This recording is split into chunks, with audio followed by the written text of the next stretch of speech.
Hello everyone, I'm TG and I'm here to talk to you about the amazing multiplayer experience that is Evil Dead the game and the brand new Castle Kandar DLC that just dropped. Today I want to talk a little bit about the leader, and leaders are quote unquote the worst class in the game. They're not bad by any stretch of the imagination, but if you were to rank all the characters in the game, leaders would generally be pretty low. So I decided what I want to do is kind of make a leader build that is self-sufficient but also helps the team a little bit, and at the same time can actually survive an onslaught from the demon. So the name of the game when it comes to this build is overall balance. You're not going to really outshine anyone when it comes to individual stats, with the exception of fear management because you're leader Ash, but you're going to be good enough at everything that you can adapt to pretty much any situation, any demon, and kind of hold your own. Now, to start things off with, I'm putting 2 points into Great Influence. This is going to increase the range of my aura by about 33 feet. If you really wanted to, you could put 1 point in that and 1 point in cardio to reduce the stamina of running by 5%. But I like to have that little bit bigger range because as it stands, leader auras, they're kind of small. You kind of need a few points to make it viable, even whenever you're struggling on a point with the rest of your team. Next is one I don't see a lot of leaders using. It's 2 points in Artful Dodger. This is going to reduce the stamina cost of dodging by 20%. Now, that's not the sweet 35 that you would see as a hunter. However, leader is the only class other than hunter that I would say investing in Artful Dodger is probably a good idea.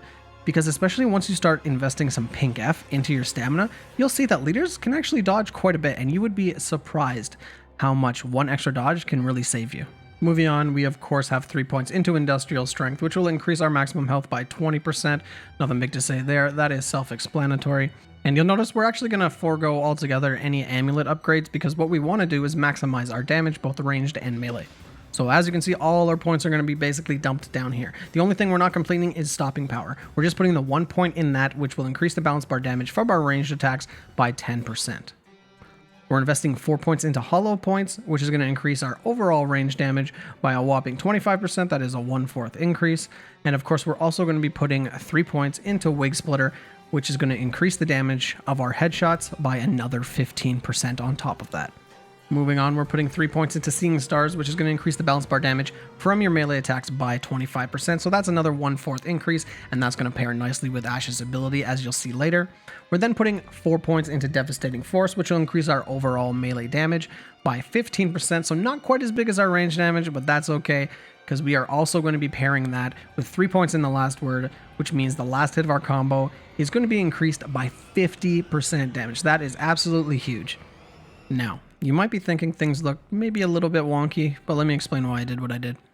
You're not going to need any points up top because just the way Ash functions, anytime he dismembers an enemy or finishes an enemy, he's going to get a boost to his aura that's going to double it. So you don't need to worry about getting that little 20% increase all the way down at the end of that tree. Totally not worth it. In addition to that, you'll see I put absolutely no points into fear reduction of any kind because how Ash works is he's basically immune to fear once you start upgrading your fear with pink F.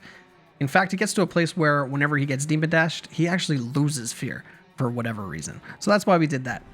Lastly, of course, I didn't put any points into amulets, and the reason for that is because whenever I'm playing leader Ash or any leader in general, shield is pretty much the last thing I go for because it's so much more important to get that melee damage, range damage, and fear resistance. You don't really have time for shields. That's kind of like an afterthought. Now let's talk about abilities. Ash has Show Up and Blow Up. This is the shortest cooldown ability in the game at 30 seconds, so you'll be spamming it non-stop. It has a 13-foot blast radius, and what happens is when you pop it, anything caught in that blast radius is going to take huge balance bar damage. I don't have exact numbers, but from my own testing, I can promise you it's no less than 50%, and that includes possessed units. This is that type of ability where you don't sit on it, just use it every chance you get because it's up so often that you don't even really have to think about it.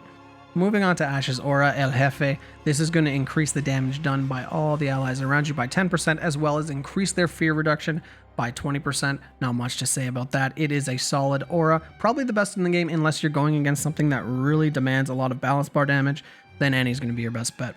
So the next one's a little strange to me. Old Friend means you start the match with a chainsaw, but you don't get a weapon mastery attached to that. That being said, Chainsaw is still an awesome weapon, especially for this Ash because dismemberment is so important, and they did just buff dismemberment of chainsaws across the board, which leads me of course to El Jefe Grande.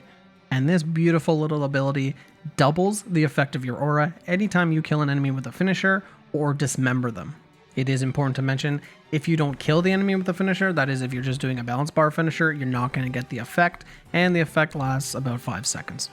So ladies and gentlemen, that is the build. Go ahead and try it out yourself, but before you do, always keep in mind you're not a warrior, you're not a hunter. Don't try to solo the demon. That's not the purpose of this build. It ain't gonna work. The purpose of this build is to aggravate the demon, because 9 times out of 10, the demon, whenever they see a leader, they're not expecting them to do big damage, number one. And they kind of throw them off to the sidelines and kind of ignore them. This build's making it so they can't ignore you. You absolutely have to be dealt with. So as always, I hope you guys try the build out, and I hope it helps you out just a little bit, and if it did, let me know down below. And don't forget, stick around the channel because there's going to be all kinds more Evil Dead guides and builds down the road. We're in Castle Kandar, baby, and there is more to come. So as always, I'm TG. If you like what you saw, you know what to do.